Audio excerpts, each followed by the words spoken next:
प्रेमळ सज्जन माय बाप हो. श्री साधक सेवा मंडळ चॅरिटेबल ट्रस्ट यांच्या विद्यमानं होत असलेला हा अखंड हरिनाम सप्ताह आणि तद्निमित्त ग्रंथराज ज्ञानेश्वरी पारायण वर्ष 13वे नाही का. आज आपला 13वा सोहळ्याचा सोहळ्याचं वर्ष 13वं. हा म्हणता 12 वर्ष कशी निघून गेली आणि 13वं वर्षही कसं निघून गेलं कुणालाच कळलं नाही.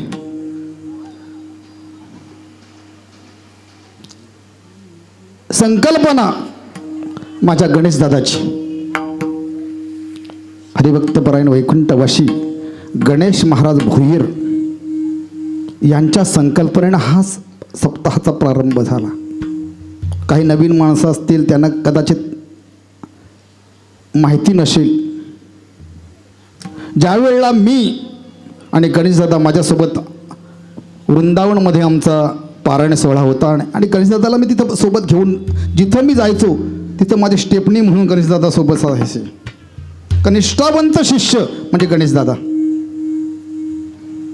तिथला पारायण सोहळा पाहिला वृंदावनमधला आणि मला विचारलं गणेशदादाने, महाराज आपल्या गावात नाही का सप्ताह होणार? नुसतं बोलला तरी माझ्या अंगावर काटे आले. कारण आमच्या आपल्या पनवेल तालुक्यामध्ये काय पूर्वीपासून अशी काही गावं होती की त्या गावाचं नाव ऐकलं तरी अंगावर काटा यायचं. आमच्या परिसरामध्ये बामणनोगरी, तुमच्या परिसरामध्ये खुटारी आणि इकडं हा विचुंबे गाव. म्हणजे विचुंबे गावामध्ये सप्ताह करायचा म्हणजे कसं काय करता येईल? म्हणजे माळकरीत किती? तो तर 3.5. तुम्ही म्हणाला अर्धा कुठून आणला? 3.5च होत. 3 पुरुष आणि 1 बाई आमची गीताताई लोगाप्पांची. पण गणेश दादाचं म्हणणं असं की महाराज तुम्ही जर मनावर घेतलं तर आपण सप्ताह करू शकतो. म्हटलं हा एकल्याचा नव्हे हा खेळ. सप्ताह करणं म्हणजे खायची गोष्ट नाही. त्याच्याकरता सर्व काही साहित्य पाहिजे, सगळं जिथल्या तिथं पाहिजे. कारण मला लटरफटर जमत नाही. जे करायचं ते चांगलं करायचं. म्हटलं कसं काय होईल? म्हणजे चिंता करू नका. म्हटलं पैशाचं काय करा, बाकी सगळं करू आपण. म्हणजे गायक आणले, वादक आणले, कीर्तनकार आणले, सगळं काय मी नियोजन करून देईल. पण याचं काय? पण याचासुद्धा गणेशदादाने त्याची तयारी त्यावेळेला केली. आणि पहिला सप्ताह गावाच्या बाहेर त्या ग्राउंडवर म्हणजे आपला जिथं ब्रिज संपतोय त्याच्या डाव्या साईडला ग्राउंड होता. त्या ग्राउंडवर 2 का 3 वर्ष सप्ताह केला. आणि त्याच्यानंतर गणेशदादा गेले.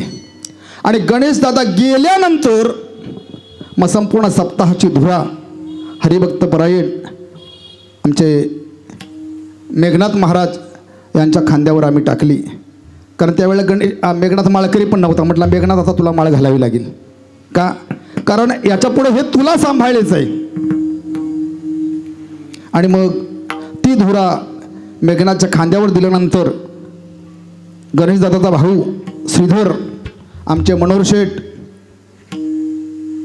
रवींद्र उर्फ आमचा बाबू, ही आदी करून मंडळी, ही कार्यरत मंडळी आणि त्यांना सहकार्य करणारी ही गावातली सर्व राजकीय मंडळी, सरपंच, उपसरपंच, माजी सरपंच, सगळी मंडळी त्यांनी सांगितलं महाराज काही काळजीवर करू नका, आपण सप्ताह करायचा. पण नुसता सप्ताह नाही करायचा तर गावामध्ये परमात्म्याला आणायचं. सगळ्यांचं ध्येय एकच की मंदिर आपल्या गावात उभं राहिलं पाहिजे. आणि सर्वांच्या सहकार्यानं अखिल कोटी ब्रह्मांड नायक भगवान परमात्मा आपल्या मंदिरामध्ये येऊन विराजमान झाले. मंदिरही नवीन आणि मूर्तीही नवीन, सगळं काही देवच इथं अवतीर्ण झाले. आणि मग सालाबादप्रमाणे त्या वर्धापन दिनानिमित्त तो सप्ताह चालू झाला. आता ज्यांच्या खांद्यावर अध्यक्षपदाची धुरा आहे ते आमचे बापू म्हणजे वसंत गोपाळ म्हात्रे, ते आता आमचे सोयरेही झालेत. आता सोयरे म्हटलं सोयऱ्याची सोय करायलाच पाहिजे ना. हां, सोयरा कशाला म्हणतात? सोयऱ्याची सोय नाही केली तर तो सोयरा कसला? पण इथं परमार्थामध्ये ते सोयरे नाहीच सांगितले, लक्षात घ्या. आणि बापूंच्या अध्यक्षतेखाली हा पारायण सोहळा सालाबद्रप्रमाणे होत आहे. आणि सगळी मंडळी याच्यामध्ये मी काही नावं घेतली म्हणजे याचा अर्थ असा नाही की हीच मंडळी कार्यरत आहेत. ज्यांचे ज्यानी जसा तिथं कार्यरत झाला आहे जो माणूस, त्या सर्वांचं मी नामोल्लेख करू शकत नाही. त्याच्यामध्ये आचार्य मंडळी असतील, पुजारी मंडळी असतील, विणेकरी मंडळी असतील, साफसफाईवाले असतील, सगळी जेणेकरून सगळ्या मंडळींच्या सहकार्यानं हा मोठा आपला सप्ताह दिमाखाने साजरा होत आहे. मी तर म्हणेन चंद्र सूर्य असे तोपर्यंत हा असाच मोठ्या दिमाखानं सप्ताह साजरा करायचा. मी असो किंवा नसो पण सप्ताह अखंड चालू राहिला पाहिजे. विठ्ठल विठ्ठल विठ्ठल विठ्ठल विठ्ठल विठ्ठल विठ्ठल विठ्ठल विठ्ठल विठ्ठल. आणि सप्ताहाची सेवा माझ्याकडे आली म्हणायच्यापेक्षा मी घेतो, बरं का. सप्ताह सेवा माझ्याकडे आली म्हणायच्यापेक्षा मी घेतो, नुसता घेत नाही, अधिकार आहे म्हणून घेतो. कारण फडावरचा नियम आहे. तात्यासुद्धा परवा खडगरच्या सप्ताहामध्ये बोलले की फडावरचा नियम आहे की जो कोणी त्या सप्ताहाचा प्रमुख असतो काल्याचं कीर्तन त्यानेच करायचं. आता फडकरचे फडावरचे जे आता वास्कर फडावर गेला तर विवेकानंद वास्करांचं कीर्तन फडावरचं काल्याचं कीर्तन असतं, कारण फडाचे ते मालक आहेत, लक्षात घ्या. मग शिवणीकर फड असेल, देहूकर फड असेल, वास्कर फड असेल, असे वारकरी संप्रदाय अनेक फड आहेत. त्या फडावर काल्याची कीर्तनं त्या मालकाची असतात. तसे या सप्त्याचं मालकत्व मी घेतलंय, कारण पहिल्या वर्षापासून हा सप्ताह बाबांच्या आशीर्वादानं त्यांच्या मार्गदर्शनाखाली आपल्या सर्वांच्या सहकार्यानं हा सप्ताह आपण उभा राहिला आहे. तर मग काही मंडळी सांगतात रोज दरवर्षी त्याचंच कीर्तन कशाला पाहिजे. मी मुद्दाम बोलते बरं का. आता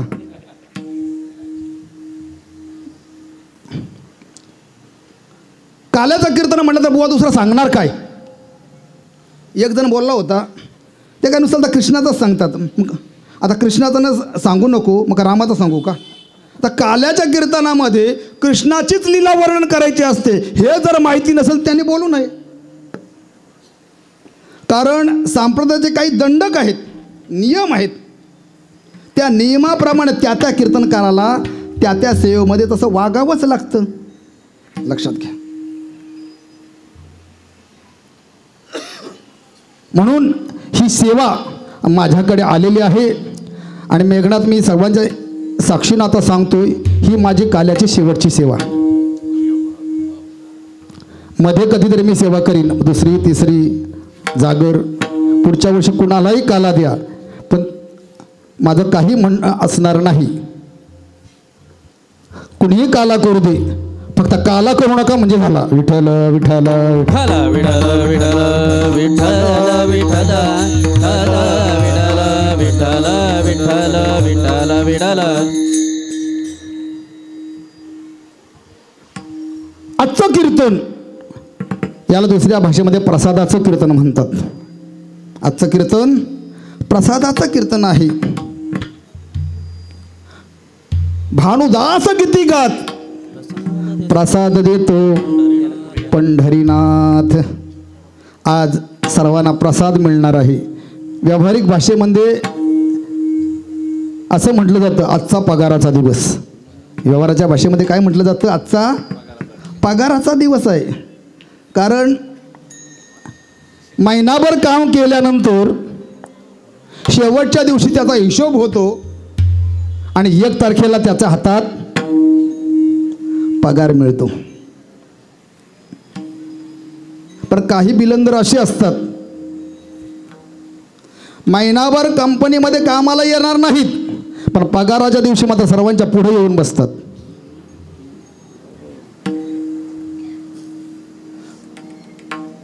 कंपनी आमची बोलून पगार मिळेल का हो? बोला बोला, तुम्ही बोला. कंपनी आमची बोलून पगार मिळेल का? कंपनीमध्ये कामच केलं नाही तर पगार मिळणार कुठून हो? पगार मिळण्याकरता कंपनीमध्ये अगोदर काय करायला पाहिजे? काम करायला पाहिजे. मग ज्याचे ज्याचे जसे दिवस भरलेत तसा त्याला पगार मिळतो. आता व्यवहाराच्या भाषेमध्ये पण सांगते, कुणाचे 4 दिवस भरलेत त्याप्रमाणे, कुणाचा 2 दिवस भरलेत त्याप्रमाणे, कुणाचे 5 दिवस भरलेत त्याप्रमाणे पगार हा होणार आहे. काळजी करू नका. ठरलंय त्याच्यापेक्षा वाढीव पगार देऊ, पण पगार मिळणार, लक्षात घ्या. आणि हा काल्याचा प्रसंग, या कालाच्या प्रसंगाकरता जो अभंग निवडलेला आहे हा अभंग जगद्गुरु तुकोबारायांचा अभंग आहे. आणि अभंगाच्या माध्यमातून तुकोबाराय तुम्हा आम्हाला काल्याचा खरा अधिकारी कोण याचं चिंतन या अभंगामध्ये मांडत आहेत. कारण काल्याचा अधिकार सर्वांनाच नाही, लक्षात घ्या. काला सर्वांनाच सेवन करायला मिळत नाही. तो काला खाण्याकरता तसा त्याचा अधिकार असावा लागतो. कारण अधिकाराशिवाय काला मिळत नाही बाबा, लक्षात घ्या. मग काल्याचा अधिकारी कोण?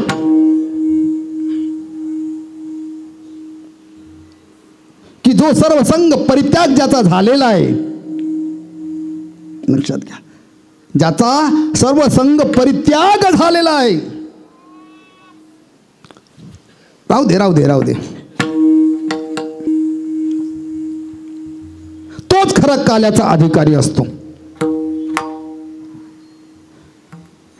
काही मंडळी तो काला खाण्याचा प्रयत्न करतात, पण त्यांच्यापर्यंत तो काला जात नाही किंवा त्यांना तो काला मिळत नाही, कारण त्यांचा तो अधिकारच नसतो, लक्षात घ्या. आता व्यावहारिक भाषेत सांगतोय, इथे जेवढे मंडपामध्ये आलेत त्यांना सर्वांना काला मिळणार, बरोबर आहे कृष्ण महाराज? इथं मंडपामध्ये जे जे लोक आलेत त्या सर्वांना कालाचा प्रसाद मिळणार. पण जे घरी अजूनपर्यंत गोधड्या घेऊन झोपलेत त्यांना काल्याचा प्रसाद मिळेल का? नाही ना. मिळेल म्हणायच्यापेक्षा त्यांचा अधिकारच नाही. कारण अधिकार जर त्यांना जर दिला असता तर ते मंडपापर्यंत पोचले असते, लक्षात घ्या. म्हणून काला जो आहे तो काला सर्वांनाच मिळत नाही, तसा त्याचा अधिकार असावा लागतो. स्वर्गातले देव सुद्धा इच्छा करतात, पण सांगतो तुला, ज्यावेळेला सांगितलं त्यावेळेला बोल सांगेन मी. स्वर्गातले देव सुद्धा इच्छा करतात, पण त्यांना सुद्धा काला मिळत नाही.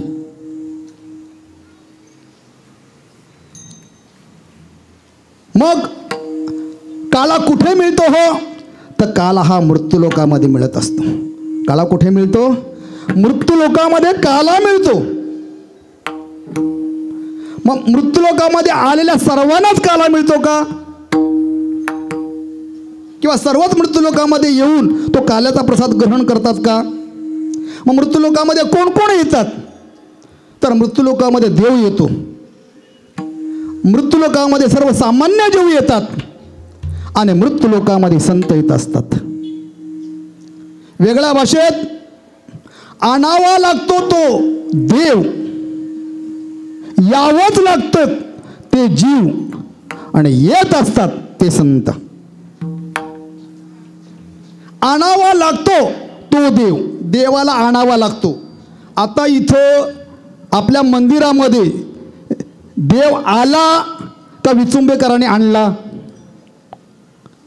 मेघनाथ, देव आला का आपण आणला? आपण आणला त्याला. कुठून? जयपूरवरून. तो देव कुठून आणला? आपण जयपूरवरून इथं आणला. भाद्रपद महिन्यामध्ये घरी देव आणतो का येतो? हा, आपण आणतो. आता माघ महिन्याचा गणपती झाला, आणला का आला? आणला, देवाला आणावा लागतो. मग येण्याकरता ज्याचा ज्याचा जसा प्रारब्ध असेल तसा तो येत असतो. सर्वसामान्य जीवाचं प्रारब्ध वेगळं आहे, देवाचं प्रारब्ध वेगळं आहे आणि संतांचं प्रारब्ध वेगळं आहे. सर्वसामान्य अनिच्छा प्रारब्धाने येतो, देव परेच्छा प्रारब्धाने येतात आणि संत हे स्वइच्छा प्रारब्धाने येतात. सर्वसामान्य जीवाचा जर विचार केला तर सर्वसामान्य जीव अनिच्छा प्रारब्धाने येतो. अन अधिक इच्छा म्हणजे तुमची इच्छा असो वा नसो यावंच लागतं. सकारात्मक शब्द, यावं नाही लागत, यावंच लागतं. आगा कर्मी जे उरावे ते सुख दुःखी येता फळावे, तया भोगावया यावे देहाये का. म्हणजे जसं जसं जसं जसं त्याचं कर्म असेल त्या कर्मानुसार त्याला जन्म हा घ्यावाच लागतो. जन्म घेणे लागे वासनेच्या संगे, जन्म घेणे लागे वासनेच्या संगे, जन्म घेणे लागे वासनेच्या संगे, जन्म घेणे लागे वासनेच्या संगे. त्याची झाले अंगे हरी रूप, त्याची झाले अंगी हरी रूप, त्याची झाले अंगे हरी रूप, त्याची झाले अंग जन्म घेणे लागे वासनेच्या संगे, त्याची झाले अंगे हरी रूप, त्याची झाले अंगे हरी रूप, त्याची झाले अंगी हरी रूप. जन्म घेणे लागे वासनेच्या संगे, त्याची झाले अंगे हरी रूप, तेने झाले अंगे हरी रूप, झाले अंगे हरी रूप.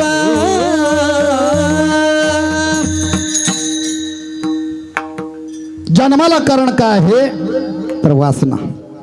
जन्म घेणे लागे वासनेच्या संगे, तेची झाले अंगे हरिरूप. मग तो कोणीही असो, राजा असो, रंक असो, साधू असो, फकीर असो, तुम्ही आम्ही सगळे त्याच्यात. प्रत्येकाला वासनेनुसार जन्म. बाकीच्या अगोदरचे दोन नाही सांगत, मागील जन्मातील कर्म, मागील जन्मातील पाप. आपलं धावतं घ्यायचं आहे मला, डायरेक्ट वासनेवर आलोय.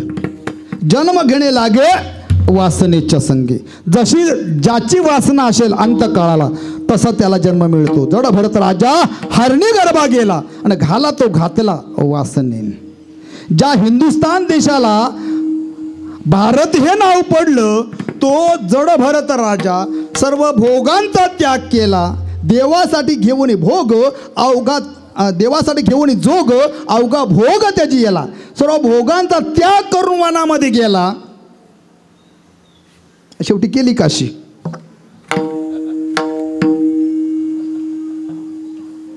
हा, तो मृगाच्या ध्यासनी मला, तो मृगाची तत्व पावला. परिणाम जडभरत राजा हरणी गर्भा गेला आणि घाला तो घातला वासनेने. परिणाम त्याला हरणाच्या जन्माला जावं लागले. जन्माला कारण काय? आता इच्छा होती का त्याची हरणाच्या जन्माला जायची? सर्व भोगांचा त्याग केलाय त्याने, सर्व त्याग करून वनामध्ये गेलाय. पण त्याला सुद्धा वासनेनुसार जन्म घ्यावा लागला. म्हणून सांगितलं यावंच लागतं तो जीव, आणावा लागतो तो देव. देवाचं प्रारब्ध कोणतं तर परेच्छा प्रारब्ध. आता देवाला यायचं कारण काय? भगवान परमात्मा सांगतात यदा यदा हि धर्मस्य ग्लानिर्भवति भारत अभ्युत्थानं धर्मस्य तदात्मानं सृजाम्यहं परित्राणाय साधूनां विनाशाय च दुष्कृतां धर्म संस्थापनार्थाय संभवामि युगे युगे. भगवान परमात्मा सांगतायत माझं अवताराचं प्रयोजन काय. यदा यदा मग ज्या ज्या वेळेला धर्माचा ऱ्हास होतो, साधूंचा छळ होतो, त्यावेळेला साधूंच्या रक्षणासाठी, धर्माच्या पुनर्स्थापनेसाठी भगवान परमात्मा अवतीर्ण होत असतात. आहे तुका म्हणे धर्मसंस्थापने केला नारायणे अवतार, किंवा धर्मरक्षावया अवतार घेशी आपुल्या पाळीशी भक्तजन. मग देवाला यायचं कारण काय आहे. देव स्वतःच्या इच्छेने नाही येतात, देवाला आणायला लागला. सत्यानी सत्पुरुष, दानशीला आणि याज्ञिक, संन्यासी आणि तपस्वी, अलौकिक जे, या 6 जणांकरता देव अवतीर्ण होतो. लक्षात घ्या. मग देव आणला आणि येत असतात ते संत. बरं का, येत असतात ते संत. संत हे स्वइच्छा प्रारंभाने जन्माला येतात. स्वइच्छा म्हणजे स्वतःच्या इच्छेनं येणं. कारण संत यायला स्वतंत्र आहेत. मृत्यूलोकामध्ये यायला स्वतंत्र आहेत, त्यांना सांगावं लागत नाही. आणि जायला सुद्धा स्वतंत्र आहेत. दुसऱ्या भाषेत नाही आम्हा जन्मावे मरावे लागत. आम्हाला जन्मही नाही आणि मरणही नाही. जन्माला यायलाही आम्ही स्वतंत्र आहोत आणि जायला सुद्धा स्वतंत्र आहोत. तुकोबारायांचं कार्य संपलं. बरं का, मृत्यूलोकातलं तुकोबारायांचं कार्य संपलं. संपल्यानंतर तुकोबारायांनी देवाला विनंती केली. काय विनंती केली. अंतिते आपणा पासी न्यावे, अंतिते आपणा पाशी न्यावे, अंतिते आपणा पाशी न्यावे, अंतिते आपणा.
तुकोबारायांचा अंतकाळ जवळ आला, त्यावेळेला तुकोबाराने देवाला विनंती केली की देवा, आता माझं कार्य संपलं आहे मृत्यूलोकातलं, अंती ते आपणा पासी न्यावे.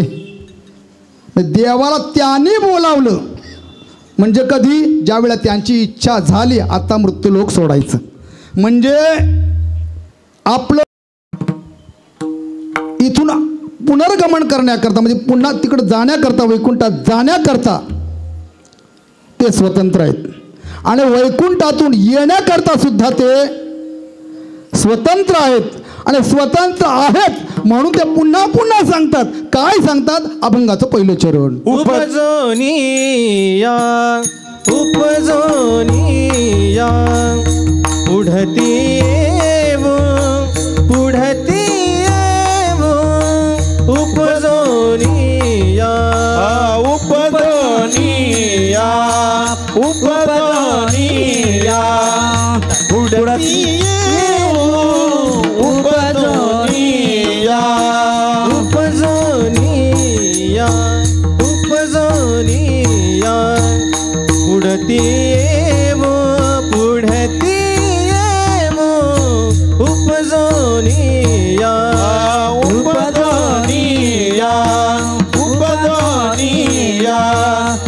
पुढती येऊ पुढती येऊ उपरोनिया काला खाऊ दही भात काला खाऊ दही भात वैकुंठी तो